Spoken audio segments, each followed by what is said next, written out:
Бойдақтың түсінде баласы болған көруі ілгерілік, денсаулық, қауіпсіздік және абыройға ишарат дейді. Жалпылама айтылған, мысалы бір бойдақ қыз немесе бойдақ жаңағы қазір мен көрсетемін, жорып бергенде ол бала көрді түсінде. Баласы жылап жатқанын, яғни інісінің жылап отырғанын. Ілгерілеу, денсаулық, қауіпсіздік және абыройға ишарат дейді. Енді ойланамыз бұл кітаптан. Ілгерілеу деген не ол? Денсаулыққа қалай жорылады? Денсаулығым жақсы бола ма? Әлде жаман бола ма? Қалай ол сонда? Қауіп қатерге ұшырап қалам ба? Жоқ әлде қауіп қатерін аман қарам ба? Абыройым түсе ма или түспей ма? Яғни бұл жерде жалпылама айтылады. Ал енді жаңа қазір көрсетемін мен живой түшіру мен кітап түшірудің айырмашылығын. Кішкентай інісін айтады, қасымда отыр екен дейді, көпшік құшақтап алған, маған қарап жылап отыр дейді, өзі бойдағы жігіт.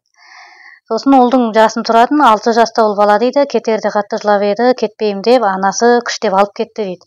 Яғни өмірде болған осы жағдай бұл кісінің түсіне әсер еткен. Енді бұл жердегі өзіңіз ажырасқан адам болсаңыз, өзіңізде бұл сізге ескерту, бойдақ болсаңыз ескерту, яғни үйленуге әлі біраз бар, бірақ осындай тағдырды қайталама деген, яғни сізден де шығуы мүмкін ол нәрсе. Сондықтан алатын адамыңды таңдап ал деген белгі, көңілің қалып кетуі мүмкін әйелден, баладан деген нәрсе ескерту қой сізге. Ол бала болып көріп жатқан, потому что мысалы сіз одан әсер алғансыз сол нәрседен. Осы тұс арқылы сіз өміріңізді көріп жатырсыз. Бұл тұс бар. Енді бұл жерде рас айтасы, үйленуден көңілім қалды дейді. Яғни ол мысал түс. Жаңағы ол адамның қандай сюжетті көретіні ол Алла тағаланың өзінің қалауындағы іс. Яғни ана әсер алып қалды ғой. Жеңгесі кетіп жатқанда баласы кетпеймін деп жылағаннан әсер еткеннен өзіне ескерту түс кіргізіп жатыр. Сен де осындай болып қалма деп. Өйткені ол көңілін алып қапты. Енді бұл нәрсені жаңағы кітаптан жорығанымыз ба жаңағындай қауіпсіздік деп. Онда бұл өтпей қалады, Сондықтан түсінде шыққан көру, жаман және іріткі салушы әйелге ишарат дейді. Үйіңде көп тышқанның жүгіріп жүргенін көру, ризыққа арзаншылық пен молшылыққа ишарат дейді. Бұл жерде жалпылама айтылған, Неге кітаптан жорығы болмайды? Бұл кітап деген нәрсе тек қана жалпылама айтылады. Мысалы бұл жерде талай не тұрды? Жорулар міне ананың бәрі. Енді жаңағы қыздың жоруын қарайтын болсақ, мен қазір көрсетемін, ол қызға не айтқанымды. Енді мына қыз түсімде аппақтау кіріса көрдім дейді. Семьямызбен ұйықтап жатқанда түсімде папам көріп, оны ұстап алды дейді. Не мағына береді дейді. Түс жорушы болғаннан кейін әлбетте сұрақтар қойдым мен. Бірақ ол сұрақтар жаңағы ұнамай қалған сияқты, бірақ сұрақ қойып тұру керек. Кітаптан айырмашылығы сол. Өйткені сұрақ жауап арқылы сенің проблемаңды табамыз.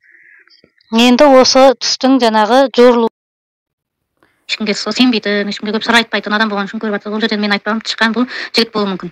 Яғни сізге көз салып жүрген, сізге сөз салып жүрген, бірақ сіз ұнатпай менсінбей қашып жүрген, сондай болуы мүмкін. Яғни дұрыс айтасыз дейді, кеше солай болған дейді. Яғни жорылуын подтвердить етіп жатыр. Кітапта жорылғандай, мен бұл қызға саған молшылыққа ишара болып тұр десем, түсінбей қалады, бұл қалай, не үшін, қалай ол сонда деп.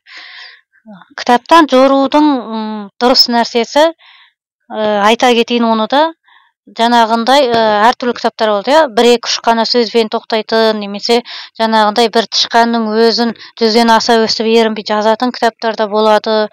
Оның сен өзіңе бірінші сұрақ қоясың. Мен кіммін, жасым нешеде, менде не проблема бар деген нәрселерді өзіңе аласың. Бұл түс маған не үшін кірді деген сұрақты аласың.